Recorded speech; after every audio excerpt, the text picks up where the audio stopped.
Disclaimer. The opinions expressed in this show are unfiltered and unrehearsed. Statements conveyed are personal and issued to the best of the ability and knowledge of the cast. They should not be taken as conclusive facts. Does This Offend You is not responsible for any mental, physical, or emotional damage sustained by its listeners. Viewer discretion is advised. Welcome to another episode of Does This Offend You? Today we talk about the evil eye, the mass murderer Alec Baldwin, World War III somehow happening without anybody realizing it, liberal racist, Trump, Rick and Morty, and we're bringing the word retard back. Just wait and see, you fucking retards. Thanks for watching, and stay tuned. What do I have to say to make some money? What do I have to say to make some money? No offense. Wow. Good time. Long time, gentlemen. Nice to have you back. Nice to have us Another back. year older, another year dumber. Yeah. Hey, Vlad. How was your respective holidays? Christmas, Hanukkah, New Year's, whatever the fuck people celebrate these days. I lost track. There's so many holidays. You know Hanukkah is like the least significant, least important Jewish holiday of all of them. Fill me in, man. I had no idea. It literally is the only popular because it happens around Christmas time, and Jews turned it into a gift-giving holiday because we were losing membership to Jesus and Christmas. So it's popular by proxy because it's just surrounded by another. Yeah. Wow. But in reality, it's like not important whatsoever. You can ask an Orthodox Jew, oh, it is important, but in reality, like, it's like the least important of all the holidays. Why is it significant again? Can you film, like, as just a lowly Catholic raised person, what is the significance of Hanukkah? Someone tried to kill us and they failed and we celebrate. Oh, and they all try to kill the the Jew gag. I love it. Yeah. What a story. the miracle of the oil that lasted 8 days instead of one, I guess. Or that technically, I guess, is part of the story. Okay. But yeah, it's not important at all. I can tell because you stopped talking. Great.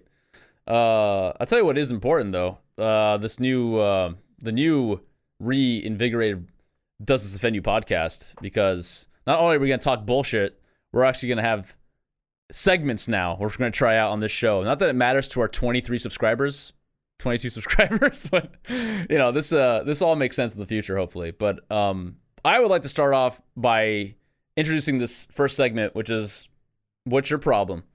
And basically what this segment is, it kind of just does what we've been doing, kind of talking bullshit, but I really want to just center it around this specific instance, because if you've noticed, we haven't recorded for a while. We haven't put out content in a long time, and that is in part due to our lives, because I've been getting hammered by whatever God you believe in. We'll talk about that in this episode.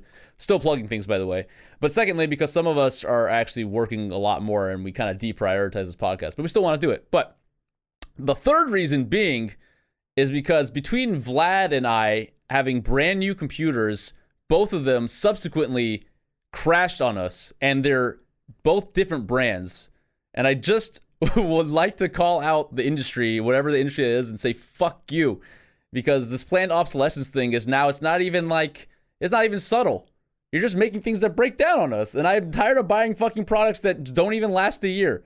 Anyway, so that's my problem about, because it's hindered this podcast and it's hindered my life.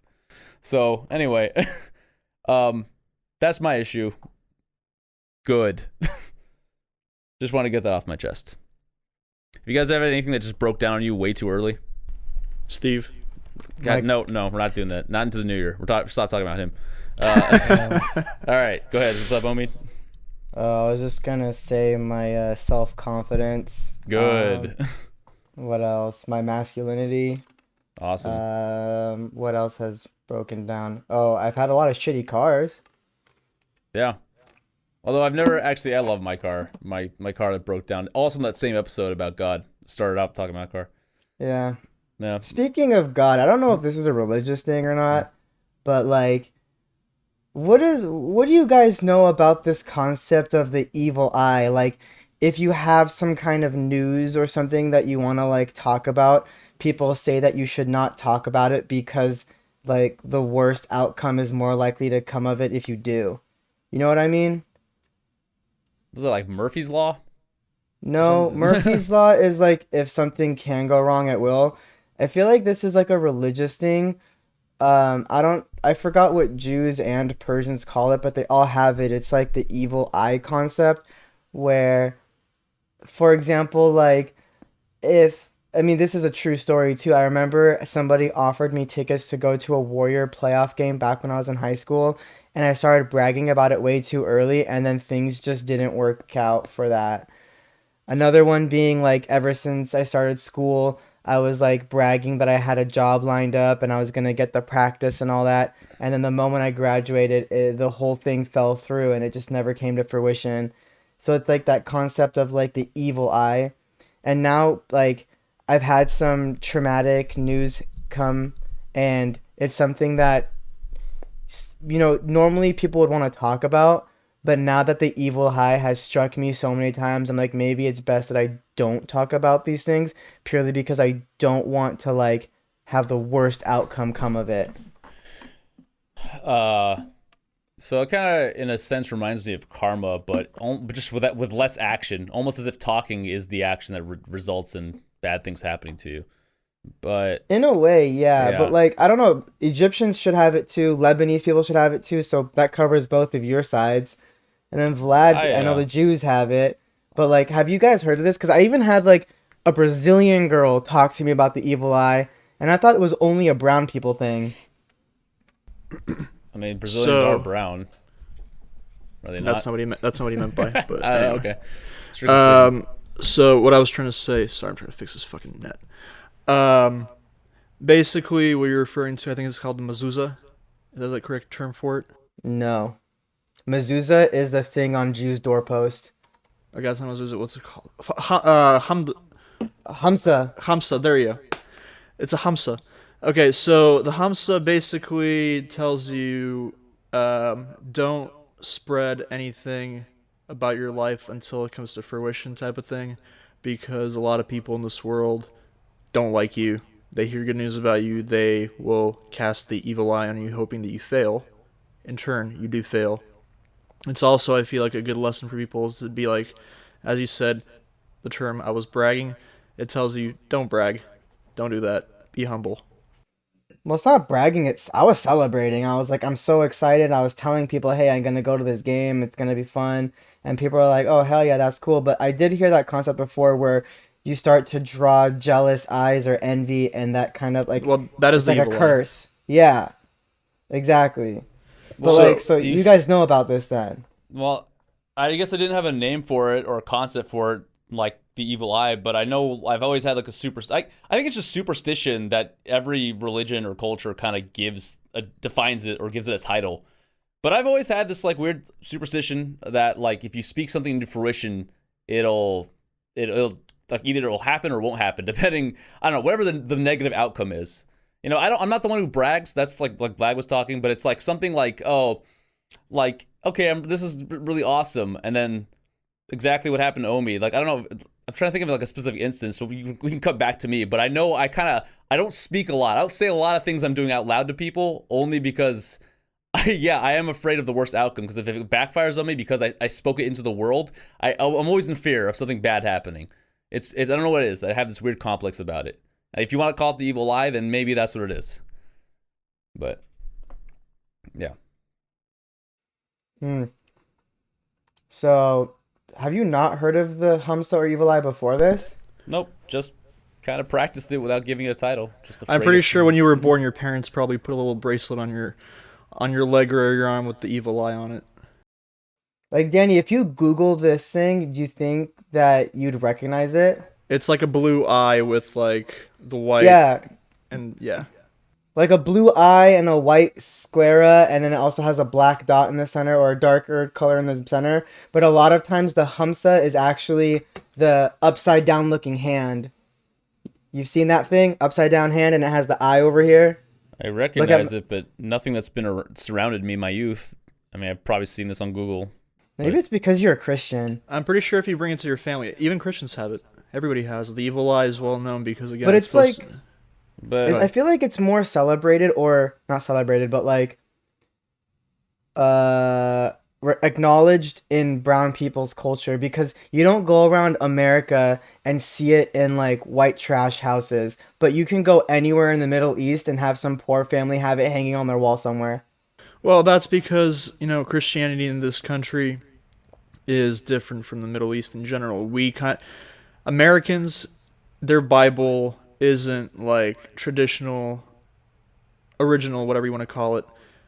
The thing about like the Torah and the Quran is that they're both very muchly untouched, versus the Christian and Catholic holy book has been rewritten so many times by kings, priests, whoever the fuck you want. There's no real like authentic aspect to it anymore. So I can understand why they don't know about all this stuff, and versus people in the Middle East where the religions actually come from are a lot more versed because they have the original stuff and culture. It's not just like a bunch of white people. It's literally the people that brought this to fruition in real life. I mean, you can't use me as an example of that because I just didn't, I don't care enough. Like I never, outside of what I learned in school and then whatever I was forced to listen to or not pay attention to in church. I mean, you could fill you could fill a whole other Bible with things I don't remember or cared about when it came to religion.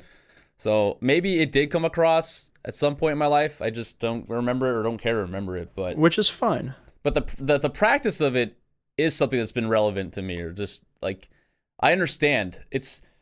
I don't know. You could flip it around the other way. Like I hate speaking things out loud to people, telling them I'm doing this and that because of basically if it's not real, then why say anything about it? Like like staying humble. That's one sect of this, one offshoot kind of concept. But the other thing is, yeah, you kind of usher bad luck into the world when you say something out loud. So I don't know.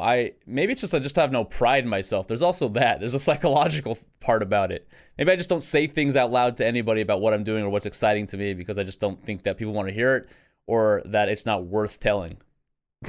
I don't think that you aren't quote unquote have. I don't think it's a self-confidence issue. Like I said, people.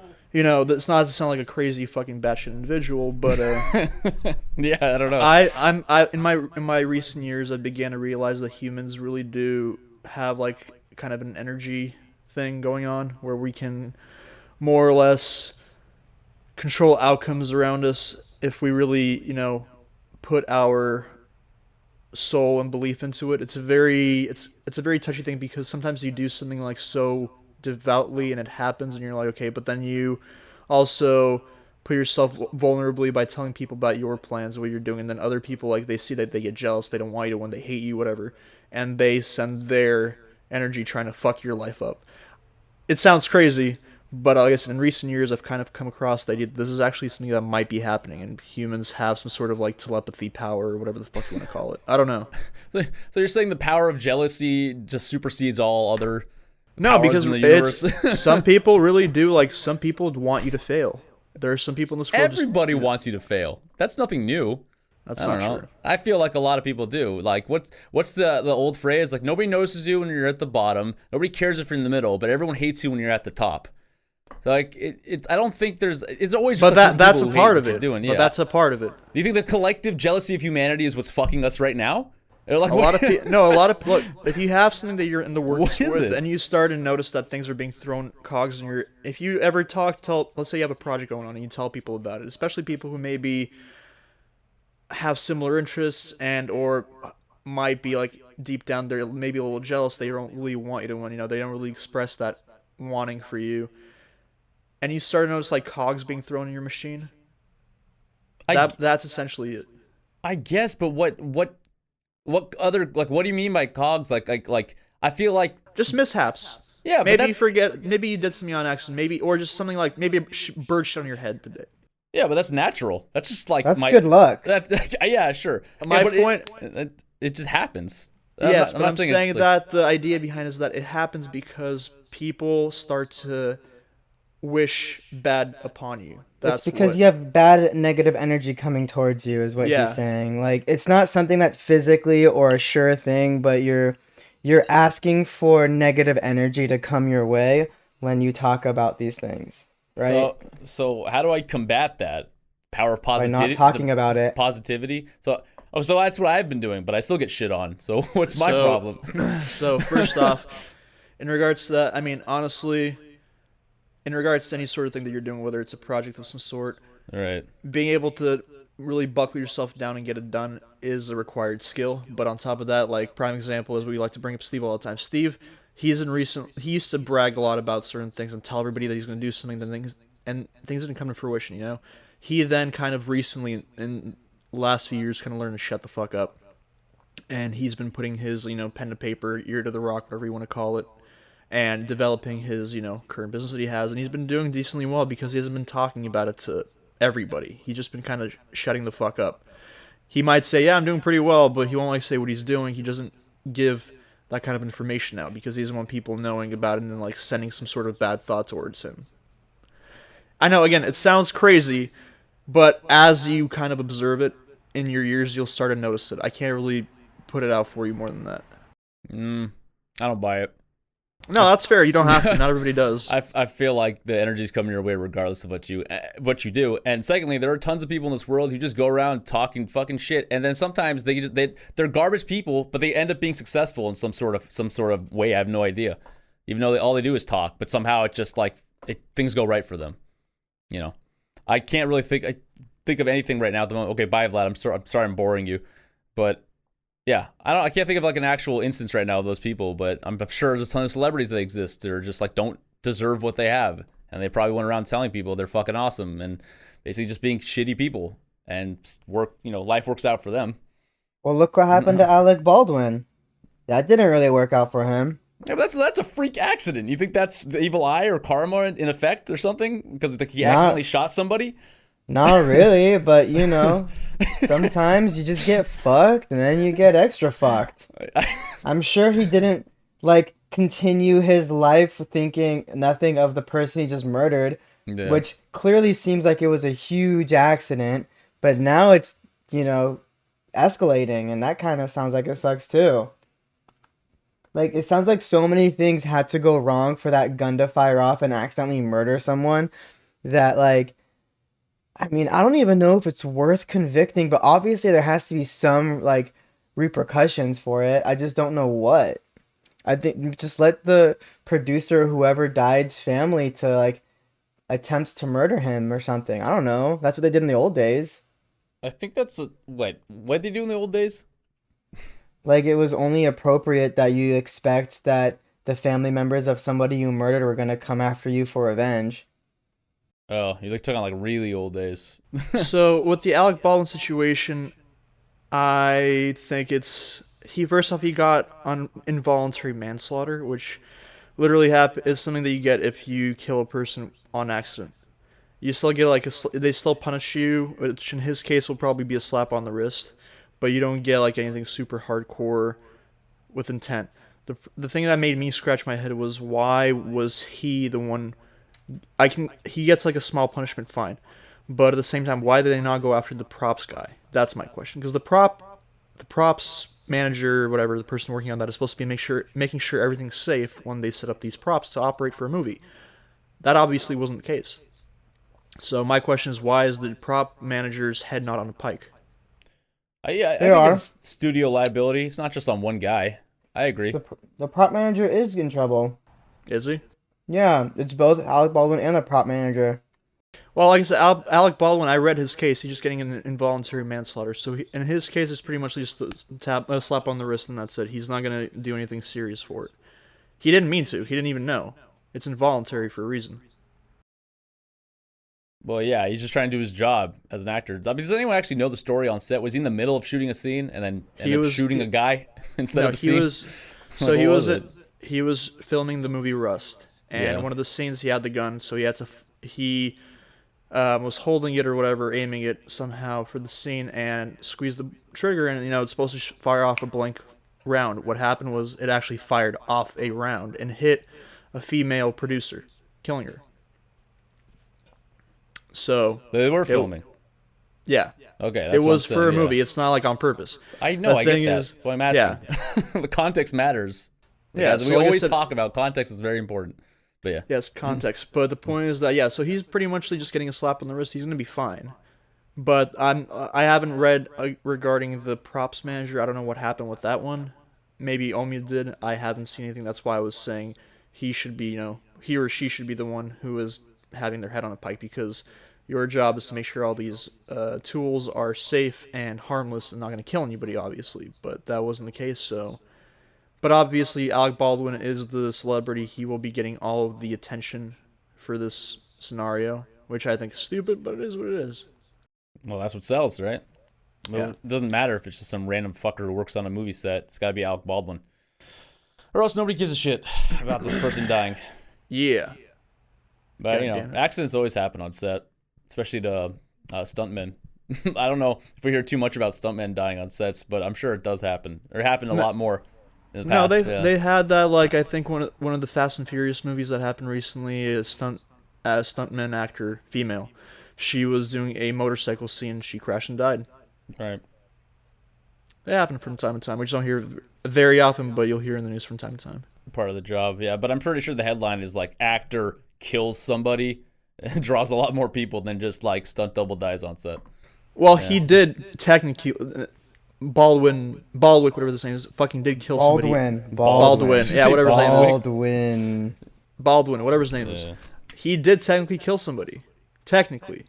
Not on purpose. Didn't plan for it, didn't intend to, but he did it. I have a question. This might be irrelevant because time has passed, but I wanted to ask it before. What does that idiom mean, put his ear to the rock? What does that mean? Put your ear to the stone. What does that mean?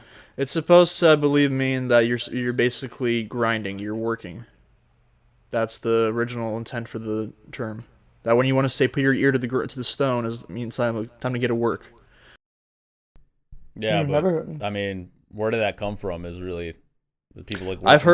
I've heard using that kind of sense a million times. I've never went out of my way to Google it or read up the definition of it, but I'm assuming that it's something to do with grinding a stone. It's the same way like people say sleep with your teeth to the wall. They say that? I've never heard of that. Yeah, who says that? Well, Russians do, for instance. What circles are you in? Go look it up. It's one of the phrases we use. Is called "sleep to the wall." Sleep like with your teeth to the wall. That means sleep so deep that your face is like literally. I don't recommend that for anybody at all. It's a saying. It's a shitty one. Okay, well, sorry. Translate some fucking whatever Persian, Hebrew sayings into English and see how they sound. Well, I can't think of any. Okay, well, you have the whole episode to think of one. I don't really want to though, because I don't pay attention to my culture that much. Yeah. Plus, we already did that episode. Boom. What? We already did the idioms episode. We did? That was like that was our third episode. That was our second episode, I think. Third. Oh, the one like don't judge a book by its cover. Yeah, like all those stupid things that we talked about. Yeah. So plug that. Boom, boom, boom. Yeah. Yeah, I definitely started judging books by their cover when I'm doing job interviews, but mainly like just looking for red flags. I feel like that's totally different though, but in a way it's just kind of like, oh, you're willing to pay me this much without batting an eye? Now I don't even trust you. Or, oh, you're speaking with this accent? Oh, that's a red flag. So what was the first red flag? Is they're paying you money without thinking about it? That wasn't the first red flag. I wasn't saying them in order. I think the first red flag is when they pick up the phone and they start talking and I'm like, oh, you have an accent from this region of the world? Red flag. And then they start talking more and more red flags start to come out.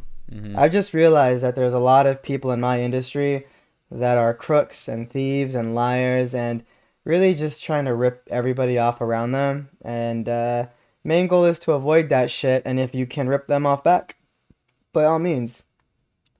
Yeah. That's very surprising in your industry, which I won't say out loud, but that's, yeah. I'm sure there are a lot of industries that have crooks, but it scares me to think that yours has them too.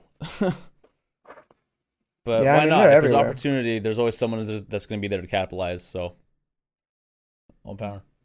Well, yeah. I mean, also, I don't know if this is too taboo for our podcast, but I guess I'm going to talk about it anyway. No, I find it very interesting to find people in the medical field, and I mean directly like medical positions, that have different reactions to COVID, to the extent where I'm just like, either somebody is not reading the papers that are out there on research about this disease, or there's just way too many different types of information out there, and everybody is living in a bubble like they would on Facebook, but with their sources of scientific papers. Because I've met doctors that, like, I go in for a handshake and they still have their mask on and go in for an elbow bump. And I've met other doctors that casually are trying to rip that mask off their face as soon as possible. And they're like willing to shake hands and be casual and have a good time. And I'm just thinking, like, this is a problem, like a pandemic that we had, where medical professionals are treating it with different levels of sensitivity. And I feel like there's no middle ground anymore. It's very confusing. Why wouldn't there be middle ground? There's no one who just like has a mask but would also shake your hand or at least kind of tries to put on the airs. Well, the thing is, it's just really weird to me that a medical doctor still treats this thing as if it's a disease that's going to kill everybody when he's on, like, maybe it wasn't, like, I don't know what he practiced, but I've had, like, family doctors come, shake my hand, we have a good time and laugh and spit in each other's faces, just kidding. But, like, there wasn't any fear or thought of this bullshit. And we even talked about, like, I was like, man, I appreciate you taking off your mask so immediately. He's like, oh yeah, I wear it 24/7 at work. Why the hell would I wear it now? Oh, I get it. Like, I'm in this whatever medical office, but I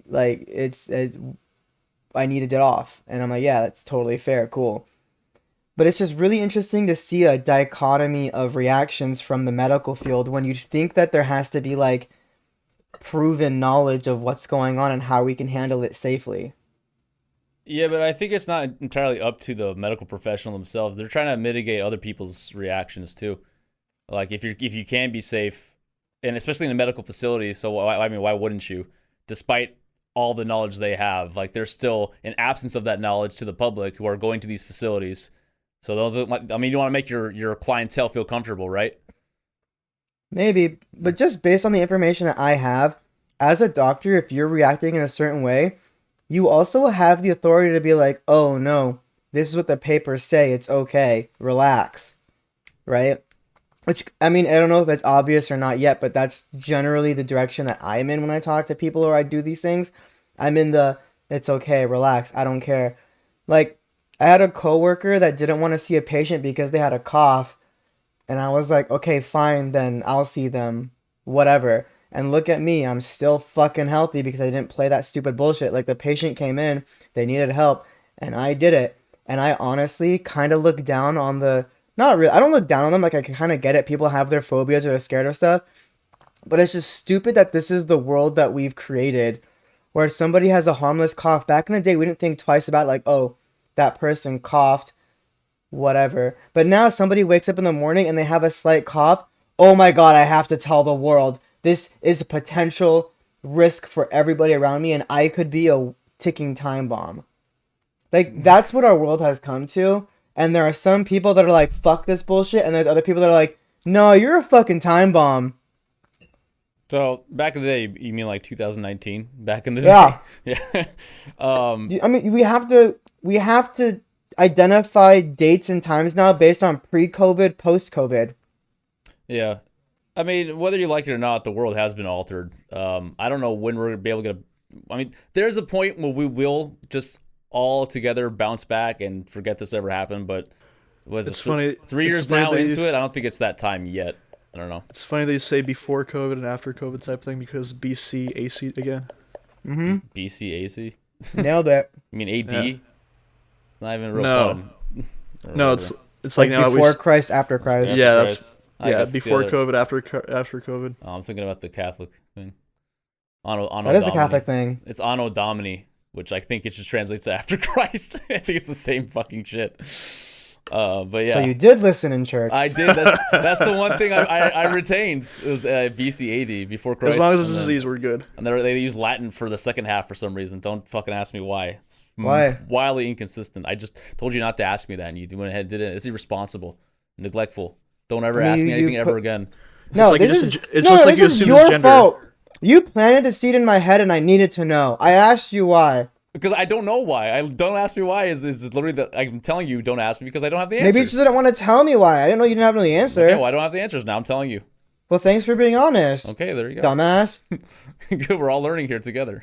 We're learning not to ask We're me. not learning shit because Yeah. you don't know the Yeah, answers. we're all learning that I know nothing. It's great. We're learning it together. We didn't have to learn that. I already knew it. I had hope. Then why are you I asking had questions? hope. Well, because I hoped you had the answer. Boom. All right. Anyway, what the fuck were we talking about? Oh yeah, after COVID, whatever. But we can move on to something else entirely.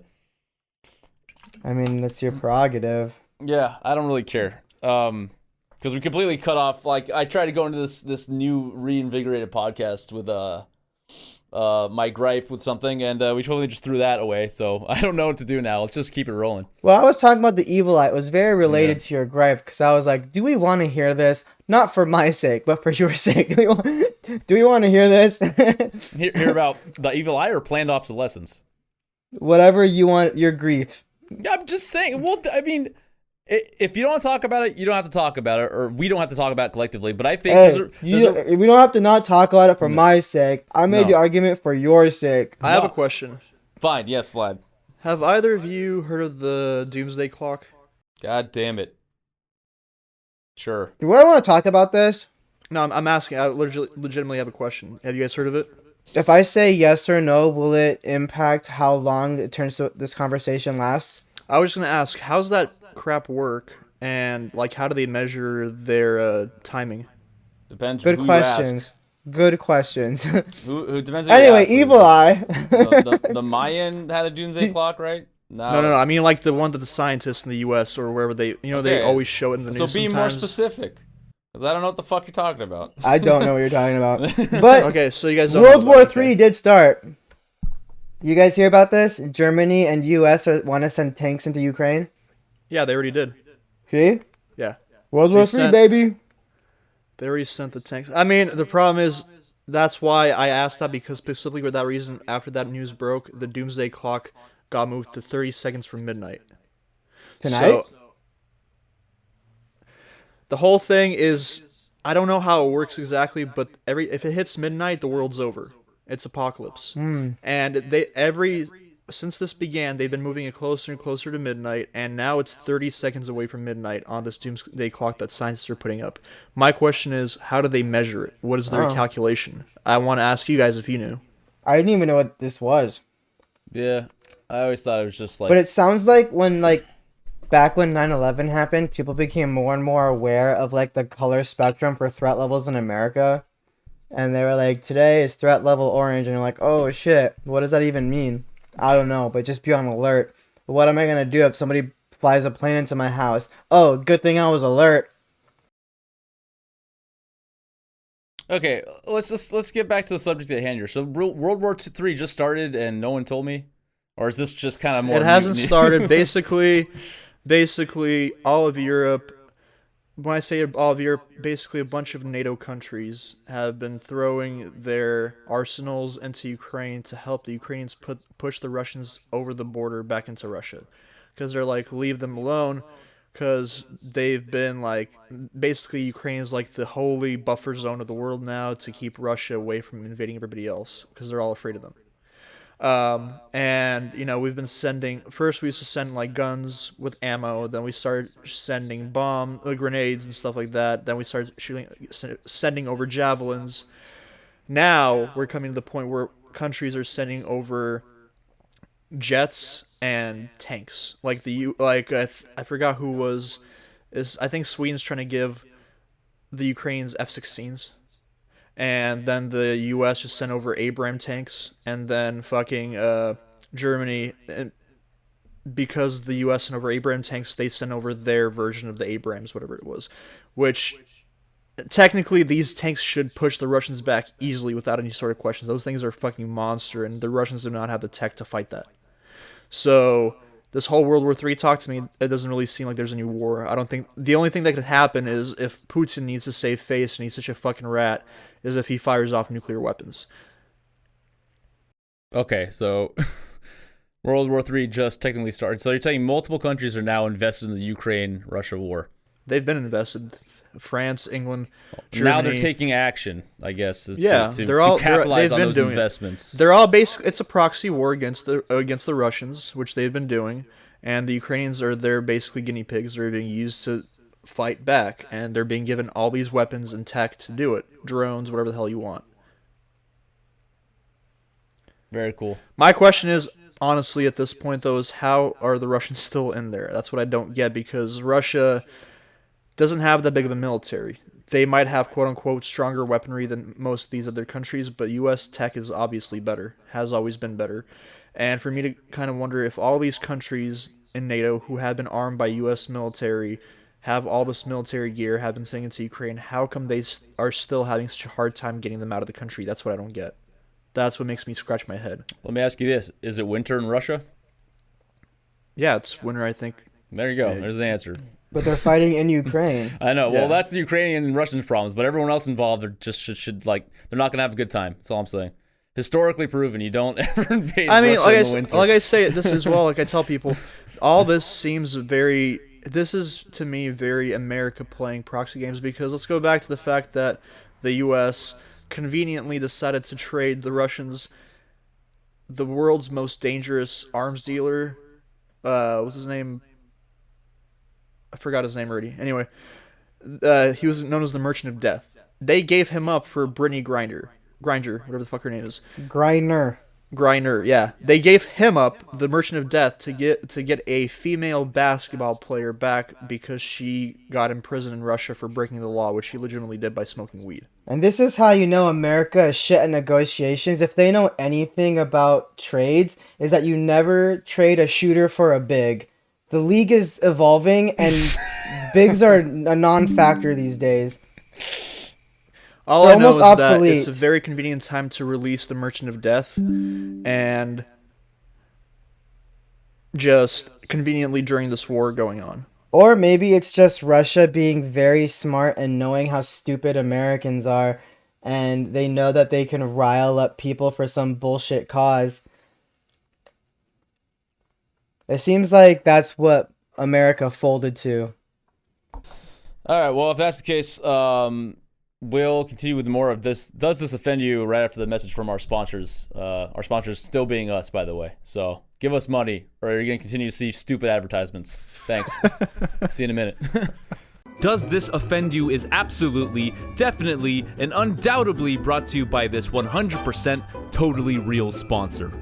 For all of you hookah connoisseurs out there that make hookah and don't go to lounges and actually have to make it from hand, and you hate starting your hookah because we all know the pain of having to get the charcoal hot enough to get the tobacco smoking and the smoke flowing, I have the perfect solution for you. It's called Flextail Gear Hookah Pump. This little thing comes with a nice little button on the bottom. Basically, you get your hose, you put it on top like this, and you press the button, and it starts the hookah for you. Very convenient.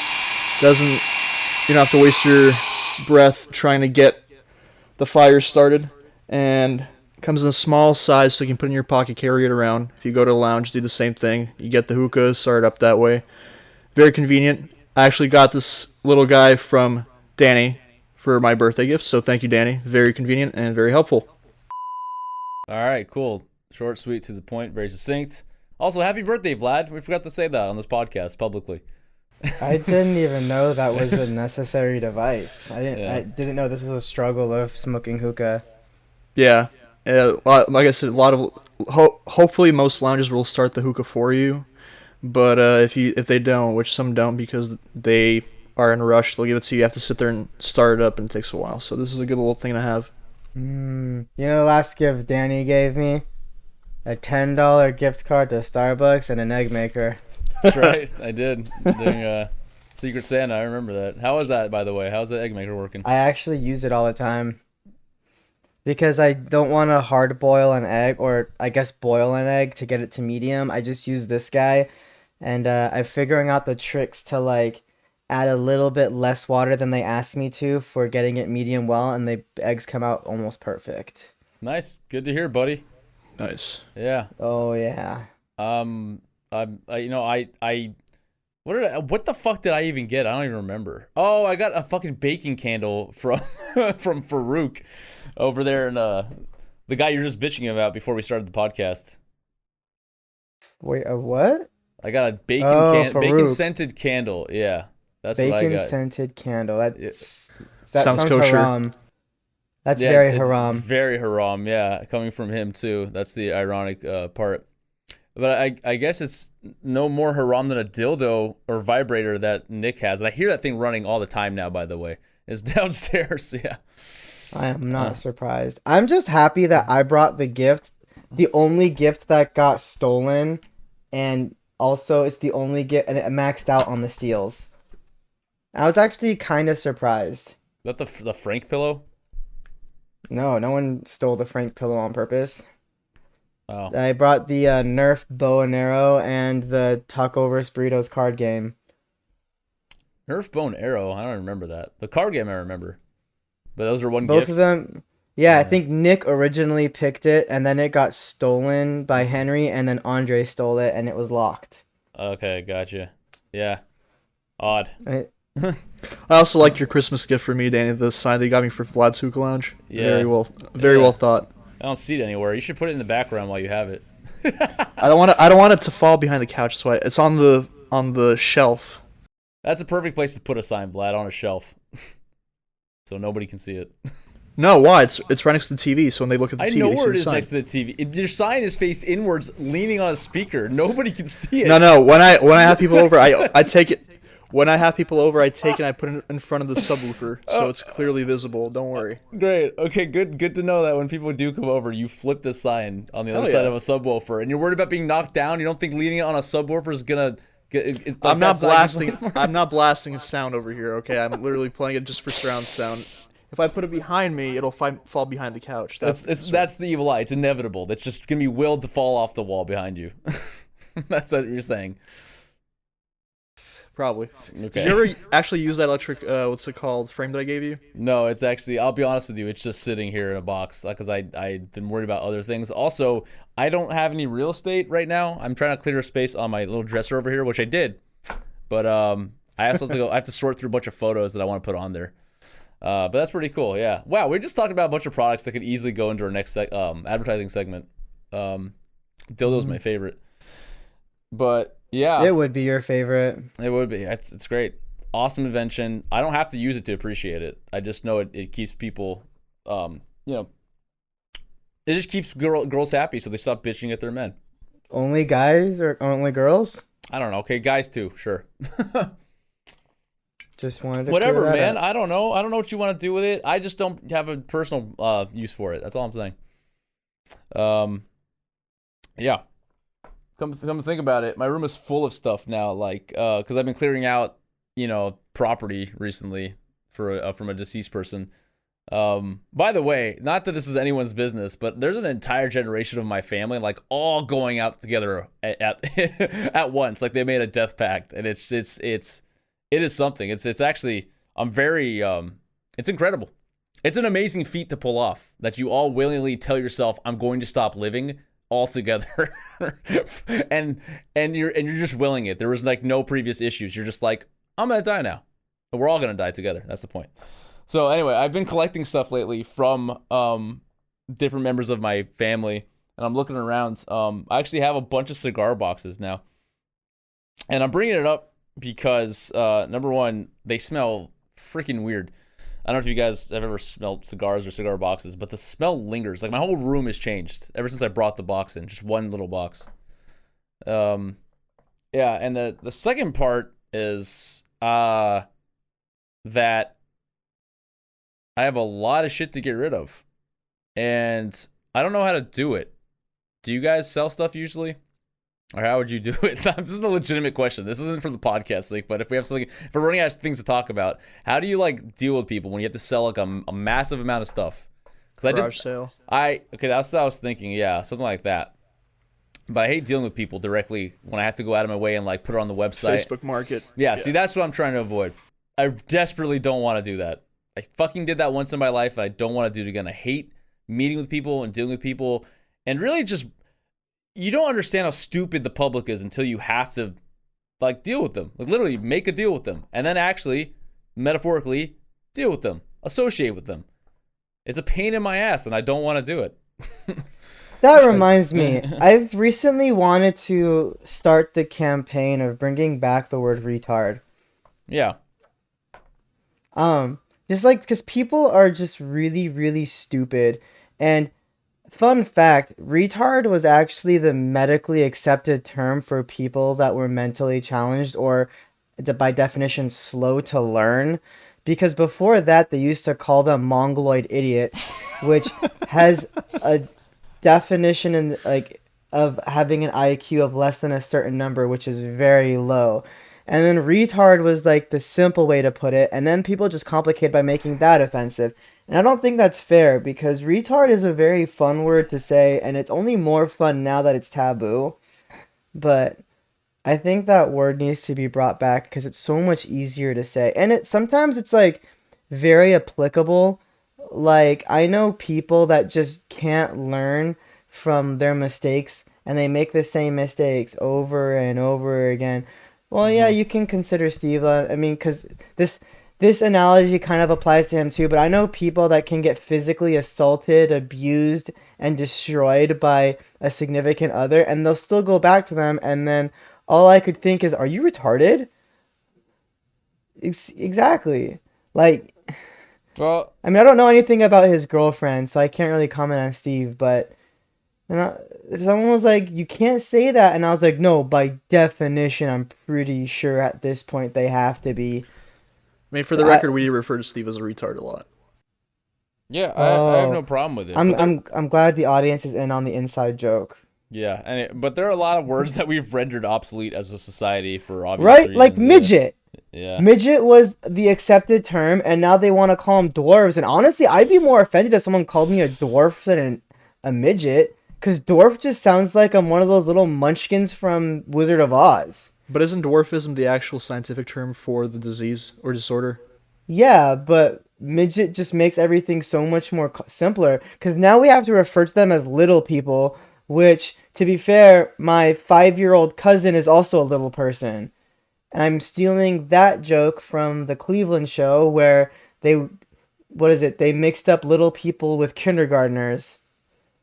And it was just really, really funny to the kindergartner was supposed to marry some adult, but she was a midget and they didn't know because they referred to each other as little people. And then I'm like, yeah, you know what? This is confusing. There's no need to mix up terms. Let's just call a spade a spade. A retard. See, the only issue I have with that is that these terms were made up by people who are just not in the associated groups. Like a medical guy who came along probably didn't have any dwarfism and was just like, I'll call you a midget.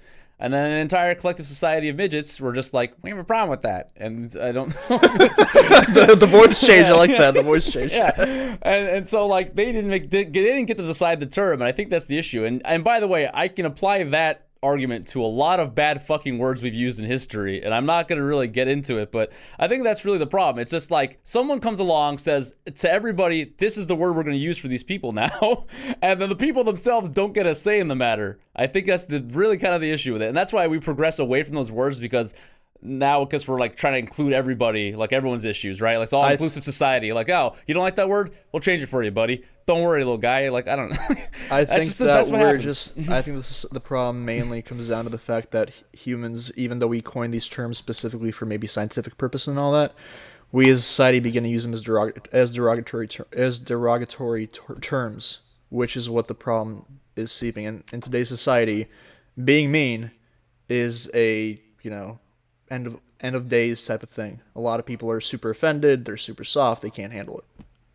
Hence this podcast. I think I'm just kind of upset that thus public never had a chance to decide on the proper term to use, because I forgot what the comedian's name was, but I really appreciate the phrase that he came up with, which was people McNuggets. I really want to start using that more often. People make nuggets for small people, little people. Midgets, yeah. Midgets. I mean, again, there's a bunch of terms. I've had people refer to Jews as oven muffins. You have all sorts of shit. Yeah. I just don't think there's any word anyone can come up with that just can't be turned into something No, derogatory. and then after enough time, once it becomes common vernacular, then it turns into an insult regardless. But then people will always forget, like, okay, well, if you don't want me to call you a retard, I'll just call you a mongoloid idiot, because that used to be the proper term. Or Neanderthal. No, mongoloid idiot was literally the medical terminology. Like, it's still by definition is a person with an IQ less than a certain number. Neanderthal was an insult. Neanderthal said meant you're subhuman.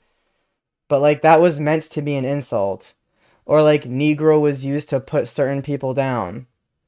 I mean, like I said, it's like literally just a color in Spanish. It's still on the black Crayola. I know, but the problem is, like I said, it's the fact that people are turning these words into derogatory terms. Yeah. That's the issue. That's the unfortunate thing. It's so unfortunate. It's like we used to refer to Jews in Russia. We refer to Jews as Žid, or in English, kaik. It was also, it's the way it was. It was a term that was coined to describe the people, but again, turned into being a derogatory term to make people lesser, put them down, yada yada. But I have a different question.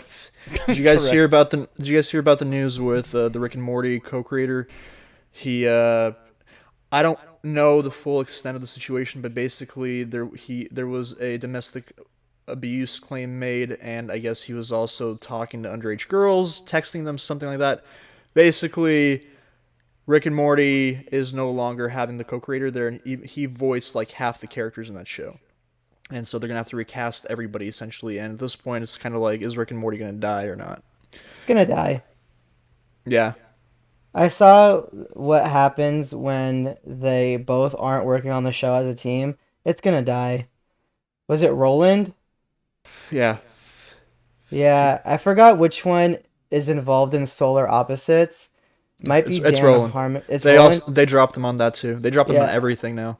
I don't like Roland. I mean, so I don't like Solar Opposites either, and I think Dan Harmon can't do them by himself. I mean, you can find other voice actors. It's not hard to mimic a voice. It's not voice actors. It's the writing that's important. The storytelling. I agree. That's the important part. That's why the story's going to die. SpongeBob probably recasts their cartoon characters all the time, but it's still doing just fine. I thought it'd end already, but beside the point. I'm just, like I said, I'm wondering if this show's going to die legitimately, because if they get rid of half the body, is somebody else going to be able to fill the shoes? I don't know. I feel like they should just stop it while it's hot, but then the fans are going to be pissed because there's so many empty plot holes. Fans are demanding they end the show already. People are already saying just kill Rick and Morty. Why are you going to continue it if he's not there? Yeah, it's more of a show for fan service. It's not like a primetime show. So these shows really are on the cusp of dying at all times, even if they have a huge fan base. The fact is they don't draw the big numbers from certain demographics, so companies will always try to axe it to get rid of the dead weight or to save themselves money. So my biggest question again is, though, that I come back to is, was Roland found guilty? Was he prosecuted and evidence brought, and now he's like officially, like, in legal terms, guilty of these accusations? Because if he isn't, it really is turning back into you are guilty until proven innocent type of thing, which I am not trying to defend, pedophilia or women beaters and all that stuff. But again, if he hasn't been found guilty in a court of his peers, why are you canceling him? Why are you destroying this guy's career already? Yeah. We talked about this, I think. I forgot. I'll plug it right here when I remember it.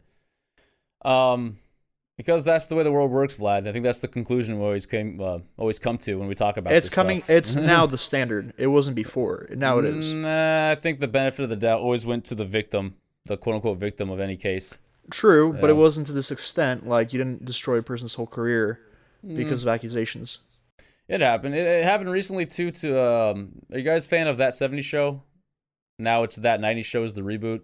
Do you guys have any interest at all in watching that? Yep. Okay. I know the original one. I know who you're talking about. Yeah, I love. But he was found guilty. He was found guilty. Right, but as soon as the word came out, he was on the show The Ranch. As soon as the word came out that he was accused, they cut him from that show too.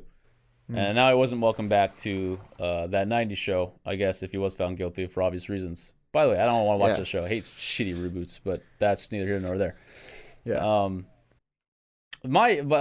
go back to this argument too. Like, for the art's sake, they should have brought Danny Masterson back. Like, I can separate the two. It ruins my experience on the show. If I had any intention of watching that 90s show, by the way, the only draw for me, like anybody in my age group, my demographic, is to watch it for the old characters. Everything you watched growing up. So when you're missing one major character, to me that's like, well, that's like one more excuse for me not to watch the show. And as we talked about before in previous podcasts, if you're just trying to draw people to watch your product, to buy into your product, you want to leverage the celebrities, the status of some of these people. So yeah, when their name is now forever tarnished, it makes it difficult to use that. But like our friend Kanye, they're always going to bounce back, and the money's always going to be there for companies to exploit. My whole issue comes down to the simple fact that, as you said it right now, you're saying I can separate the two. Yeah. And the thing is, like, for instance, there's plenty of examples. Elvis Presley, he long dead, obviously. In recent years, we discovered that he was, taking music from black musicians and not remaking it, but adjusting it to his own style. Like Hound Dog was taken from another singer. I don't know what other songs. And, for us, and a lot of people now frown upon the idea of playing Elvis songs because they're like, oh, he's a thief. Then you have, I told you the story where I was at I was at a birthday party and somebody put on Ignition by R. Kelly, and a girl came over who didn't live in the house or anything. She just came over, shuts off the music and says, we're not going to promote rape culture in this household.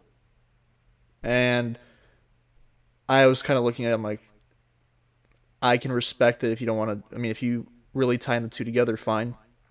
Do it in your own house. Don't do it in a random person's house. You know what I mean? But again, at the same time, R. Kelly, he is obviously a problematic person now, without any sort of doubt, because he's been found guilty. But he made good music. He legitimately made art that was worthwhile, that has stuck through the generations. Why can't you just put a hex on the guy as being a bad person, but not hex the music that's actually good? Why can't we do that? Why does it automatically have to be promoting rape culture? I don't get that. When we have songs like Alcohol by Jamie Foxx, which literally talks about, like, taking advantage of women when they're drunk. Right. Yeah, I don't know. The public can't separate the two for sure. The brain is way too minuscule. What's the term we used? Mongoloid idiots for these massive people. I'm not saying you have to. Like, I understand the concept of boycotting somebody because of their actions, so you don't want them to succeed in any respect after the fact. But when people are already established, it's like you can't just reverse engineer their career. Like, you can't just say, oh, everything they've done previously now sucks, so we shouldn't have them on or do anything with them anymore. It doesn't make sense to me. Yeah, and it's annoying because even like I said with R. Kelly, when he got put on the pike, Spotify, what they did was they removed R. Kelly's page as an artist, but they kept his songs, which I was like, okay, so you can still find his music, you just can't find him in a search. Do you guys ever watch Boondocks? Yes. Remember the episode when R. Kelly was on trial and Riley is just debating everybody on why R. Kelly is innocent? He was like, look, if someone was trying to piss on me, I'd move out the way. That bitch wanted to get pissed on. It's her fault. Yeah. No, even one of the witnesses in that episode was like, hey, my little brother pisses on me. Like, so he did it on me too. What's the big problem? Yeah. Like, okay. So if I piss on Huey, does that mean I should go to jail? Jesus Christ. Nice. Yeah. Lots of good references. But yeah, no, love society is such a fucking weird creature with how we operate. Yeah. Especially after watching Boondocks. They had an episode that specifically catered to everybody who's not black that watches the show and always felt the urge to drop N-bombs because Riley says it so much, and you're like, it's hard not to say it. And I'm like, it's so true. It's so hard. I will say this too. Actually, come back to me afterwards. I'm trying to formulate the way I was going to conduct this conversation. Yeah, just come back to me afterwards. It's okay. All right. What else can we talk about then? Boondocks. Okay, yeah, Yeah, sure. Boondocks is great. I've never actually seen this show. I know what it's about. I've just never seen Really? it. Is it still on Why Adult Swim? not? Is it still on Adult Swim? No, I don't. I watch it on YouTube. All the episodes are on Yeah. there for free. Please don't take them down, YouTube overlords. Yeah. But also like one of the best characters ever created in society ever is Uncle Ruckus. Yeah, Uncle Ruckus. Because he has reverse vitiligo, which is the opposite of what Michael Jackson has. That lucky bastard. It's so fucking funny. Like they actually took the actor in character and they had him do an interview with what's his face, Charlemagne the God, and I listened to the whole thing. It was so funny because the guy is so on point with his character. He's just basically a black man that wishes he was white, and so on the interview they turned him into a Trump supporter, and it is incredible.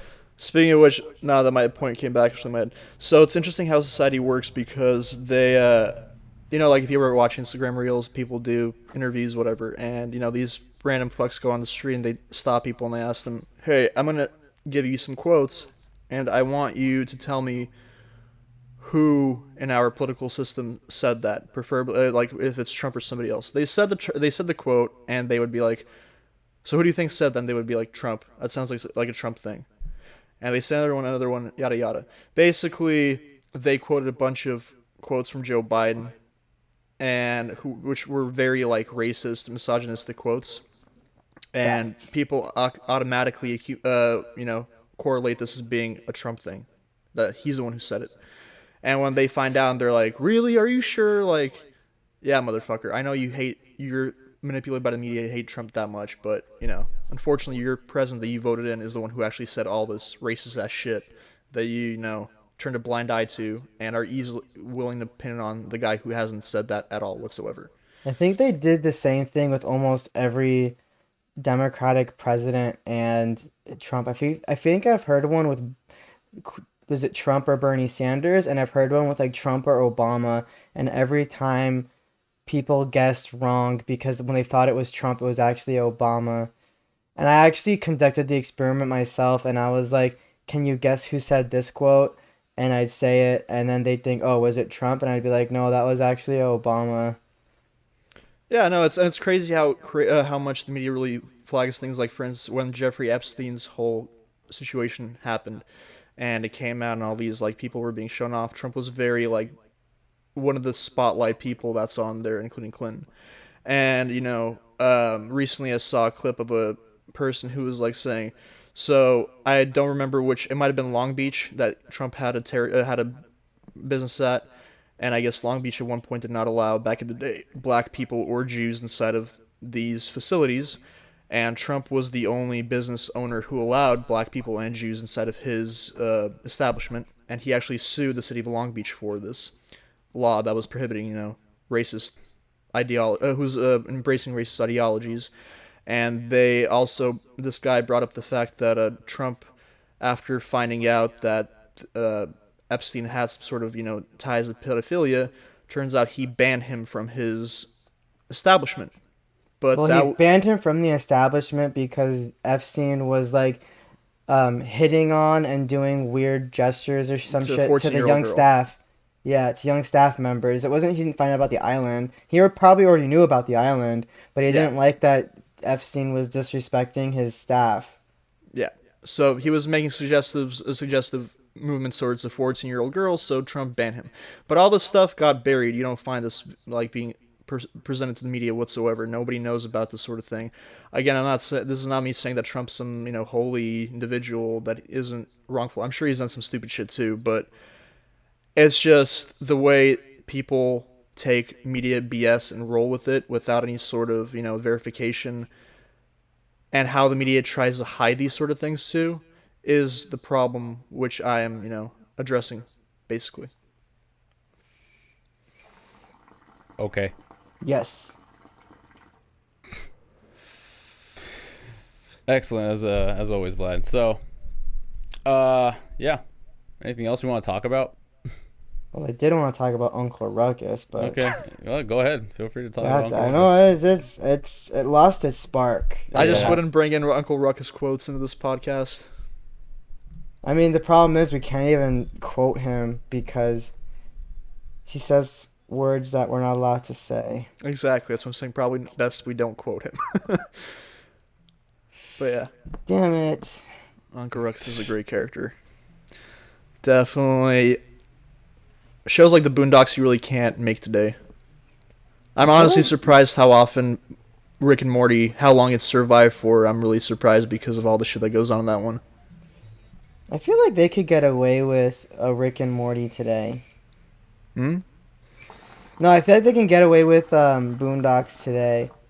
I think there's kind of like that population of people that will still respond well to it, especially because Boondocks has very impressively stayed relevant even to today. I mean, dude, I don't know. Harvard released a list of harmful words and offensive words that you shouldn't be using today, one of them being American, because American does not include Central and South America when it's being referenced. They labeled the song Natural Woman by Aretha Franklin as being offensive now because of the trans movement. Yeah, that's stupid. Like, Everything's society is offensive. really fucking becoming But insane. the thing is, I've realized that I think comedy is immune to cancel culture, especially comedians that decide that they're not going to fold to the culture. If anything, they're immune and it strengthens them because the more taboo you make that person, the stronger their content becomes to the people who are already fans anyway. So I think people are starting to not give a shit about cancel culture. The more and more these far left wing movements start to exclude their members, they lose membership, by the way. So I really do think that if there's ever a time to bring back a show like Boondocks or even Scrubs, but like reboot, don't bring back Scrubs, they tried that already. But Boondocks, I think it could survive no problem. Cause again, like the characters are all black, so they can get away with almost anything these days. I also like had a shower thought the other day. Um, I feel like there's no group that is more racist than the liberal white. And let me clarify that because I think every single race is racist. Like you talk to a Japanese person from Japan, Chinese people, black people, white people from the South, they all have the exact same level of racism where they just talk shit about other races and it's a very rude demeanor and it's just mean, right?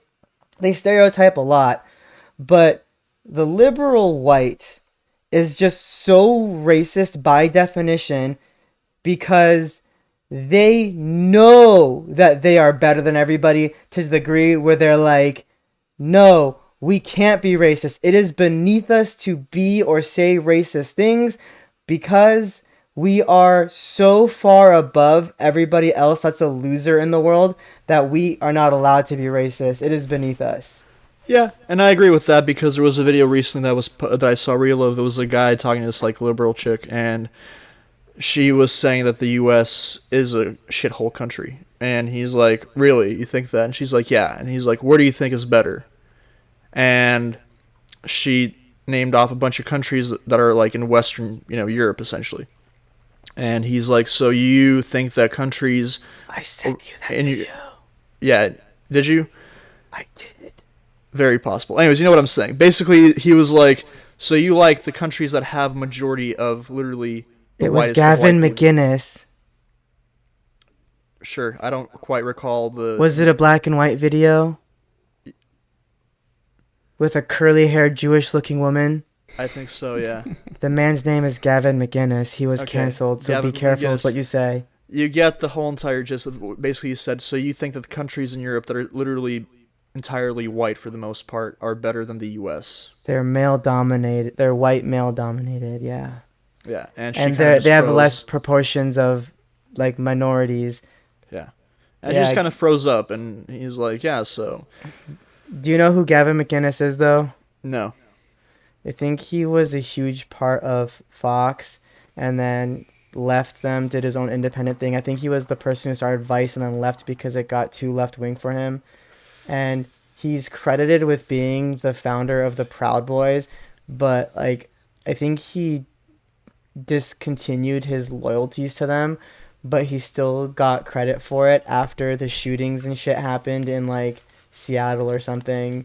And so he got canceled for being like their leader when in reality he wasn't actually part of the group by that point. Yeah, very I don't know smart, his funny whole man. backstory, but like I said, it's stuff That's like that's that. the backstory. Yeah, Now you know it. now I know it. But I mean, he had a good point, Of and course he did. people don't want to think that way. Yeah, I don't know how it was related to the joke I made, but yeah.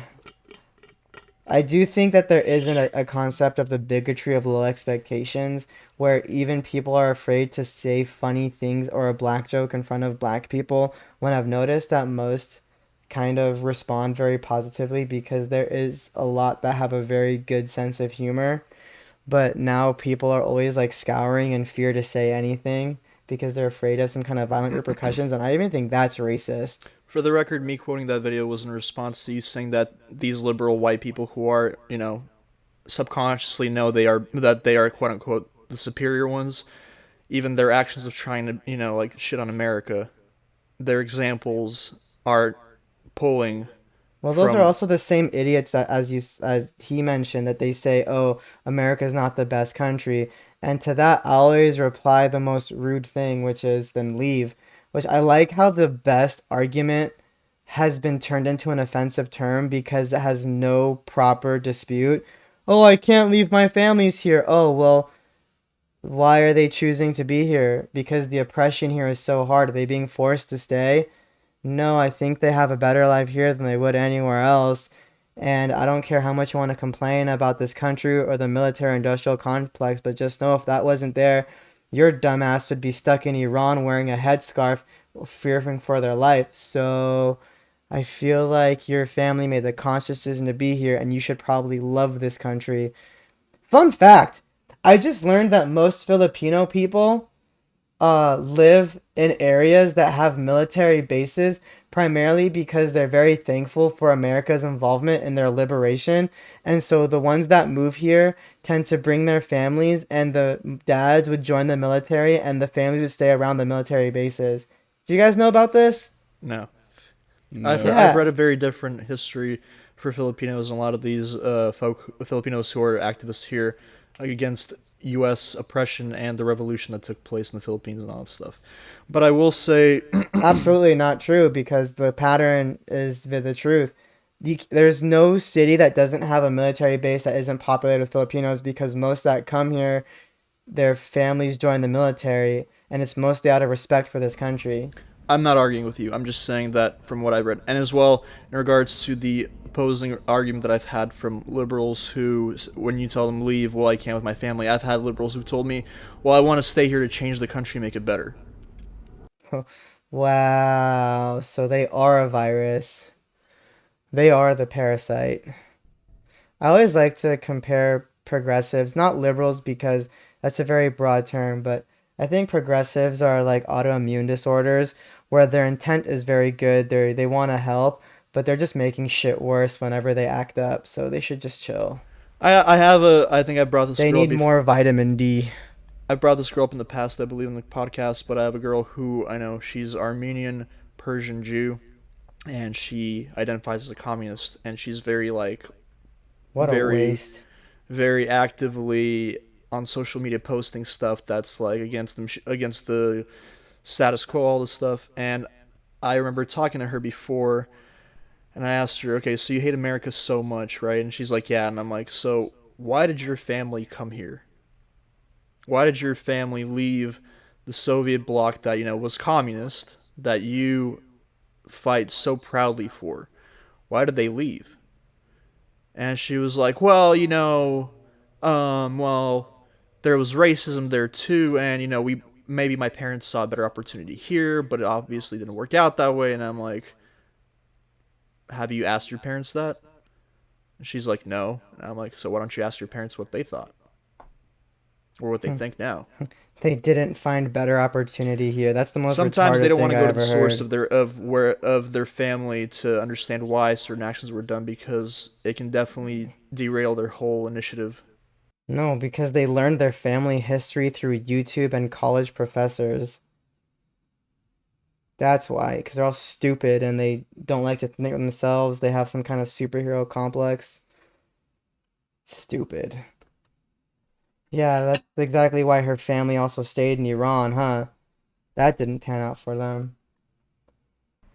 I don't know about her family in Iran, but all I know is that she's very like pro-Armenian, very communist now, and very anti-American. And I don't know how to Well, argue that's how to the this. same shit with all these people that we used to refer to as Russians, but now we have to refer to them as Ukrainians.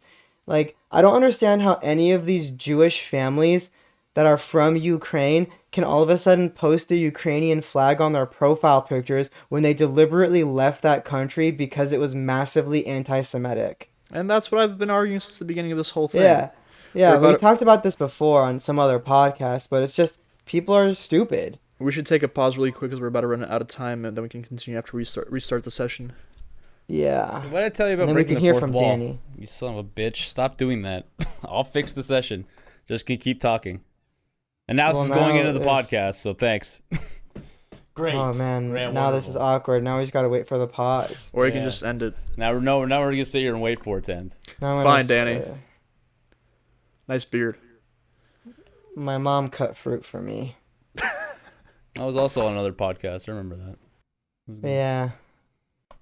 And now that we are back, I just think it's really stupid how a lot of people have these social causes that they're very strongly for when they probably have very strong, like, not even anecdotal, just in their family line, they can trace back to when everything they thought is not true, but they still have these stances because they want to stand on some moral high ground. Like, I remember when I was young, I used to denounce Iran because I'm like, no, my parents fled that country. It's full of the Islamic regime runs it. It's not a safe place to be. I don't know why anybody's there. And now all of a sudden people are criticizing the regime because of the whole woman movement. And I'm like, I'm glad this is finally happening, but don't expect me to all of a sudden change my attitude about the country, which I was almost never proud to represent to begin with. It's always been a shit system, but people also tend to let their loyalties lie with whatever's trending. And that's Well- just how people operate. You know, you and I have a mutual friend who is from Ukraine and a Jew from the Soviet Union. And I was talking to him recently about the whole situation, and I was on Instagram, and Instagram had there's a Azov Battalion, whatever the hell they're called. It's a Ukrainian military group that got basically led back onto social media. And as soon as I saw it, I was like, okay. I screenshotted, sent to him, to a few other people. I'm like, hey, the Nazis are back, more or less, which they are. And he responds to like, yeah, I saw that. And I'm like, yeah, it's kind of crazy, isn't it? He's like, I'm not really against it. And I was like, why? He's like, well, they're fighting off the invaders, and to me, it's kind of like, Ukrainian nationalism. yeah. And he's like, I don't mind if they have a mutual cause with me, even if a few of them don't like Jews. Like, enemy of my enemy is my friend, I guess. Kind of. I'm like, dude, these people have no place for you. You're not welcome there in their eyes. Like, what the fuck are you thinking? Even addressing or appeasing their bullshit. Like, you're literally there. They want to rid you from their bloodlines as fast as possible. They've announced this quite literally. Their leader, like, come on. Historically, Well, he was. that's like saying you can't like Trump because he gets support from the KKK. I would say if Trump came out saying I support the KKK, I would say fuck that. He hasn't done that, has he? Not as far as I know, but what I can say is that to a certain degree, it's kind of like one problem at a time. Right now, I guess if he is still in support of Ukraine as a country, then yeah, sure, support these guys that are providing men for your cause. But then, like, who knows what's gonna happen after the war is over? But that's a problem for later. Right now, they're all dealing with a problem of now. All I told our mutual friend was that I was like, dude, if you go to Russia, there are synagogues there. I'm not saying Russians are any better. Like there are synagogues, you're able to practice all that stuff. If you go to Ukraine, like Eastern Ukraine, you have Jews. Okay, that's kind of like our territory there. If you go to Western Ukraine, you're not welcome there. There's no synagogues. You're literally going to be like you're looked as lesser in that area. And he responded to me. He was like, "Well, I feel like Jews are safer in Ukraine than Russia now." And I'm just like, dude, I don't know what you. I mean, I think it is like you stated. I think it is that nationalism aspect that's coming out, where it's like, well, it's my country. It's where I came from. That's what a lot of these Ukrainian Jews that I've talked to in the past, when the war started, I was like, how do you guys support them? You know how they treated us in the past, like how they view you. The reason why your family left was because of this. Why are you suddenly jumping on this bandwagon? But like, isn't Zelensky like a Jewish actor that became president? Yeah, he's a Jewish comedian, which is fine. I don't care if you're a fucking comedian or if you're famous, whatever. Like, even Hitler during World War II had Jews in the ghettos who were complacent in helping him keep things under control, quote unquote. Doesn't mean that it's right. Those coon Jews, those Uncle Shmuels. That's a good Jewish name. Anyway, all I'm saying is that Those people are Uncle fucking. Pauls. I guess I've said this before. Nationalism, in my opinion, is a fucking mental disorder. It's a disease, and the fact that people are willing to forgive and forget atrocities of the past, to me, is just forgive people. Like my other buddy from Las Vegas, he sent me an article about the Azov whatever battalion, and it was basically talking about how they were like an extremist group, but they've been integrated in the military and they've been fighting off Russians, and the Ukrainian government's trying to weave out the extremists type of thing. And I'm like, so fucking what? I'm like, you don't forgive and forget the shit that they pulled. Like, it's not something you fuck just you, wipe Danny, out. you piece of shit Egyptian. Sorry. Love you, Danny. But I don't. my point being is that the things people come up for excuses as long as the agenda that they want is being pursued, to me, is just crazy. It's mind-boggling. It's literally selling yourself out. Yeah. I just think it shows where that people's loyalties lie wherever the media tells them to. It's wonderful. Intellectual laziness is the way I like to put it. Like, I don't think you have to be completely right wing or left wing. You can always be in the middle, but just do your own research and have your own thoughts. Sometimes I feel like most people's thoughts or ideas are very consistent with a circled agenda, so you already know how they think about a lot of things, and that's just unfortunate. But that's just the world we live in now. It's easier to just subscribe to the thought and not have to think than to actually look at papers, look at research, look at news, look at stories, be critical, and actually decide on your own, like, what do I think of this? I just think What? blind allegiance is fucking dangerous, Well, and yeah, I think and nationalism is what breeds that. I just don't think people have a North Star to their ideologies or their thoughts or their morality. Again, people would rather like to be told what to think. Like, for example, I'm a huge Andrew Schultz fan, and I've noticed when he had commentary on anything socially, I usually agreed with him to a degree where now, if I don't have an opinion on something and I don't have time to look into it, I'll just listen to what he has to say about it and I'll adopt his opinion on it because I'm sure I'll think the same thing. But like, I do my own research and I have thoughts about things because I actually like to speak with intent. I like to speak with the assurance that I know what I'm talking about. And I just think a lot of people like to think that way too, but they want to be lazy with it. And it's that, and it's another thing is like I'll say this too. I'm a Jew, and when it Ew. comes to the Israeli-Palestinian situation, I tend to be very controversial amongst both sides because Obviously, on the Arab side, it's like, you're not one of us. You haven't been there. What the fuck are you talking about? Shut the fuck up. On the Jewish side, it's kind of like, how dare you challenge our status quo? You're a race traitor type of thing. And it's like, people, for me, I don't give a flying fuck if you call me a race traitor. I'm gonna have my own thoughts on it regardless. Other people, that sort of thing scares the living fuck out of them. Imagine having your community kick you out or shun you because you challenge their views. That's a lot of people scary, and that's, I guess, a natural cognitive response for human nature, because we are social creatures and we like to be in like our packs or tribes. And Okay, but let me ask you this though, because I don't know if we've had that conversation with each other directly, but what I can tell about your personality is that you always tend to take a side and you argue for that side wholeheartedly, but you never actually like give up any middle ground in those conversations. Because I feel like there could be common ground, or there could be that little that sense of nuance.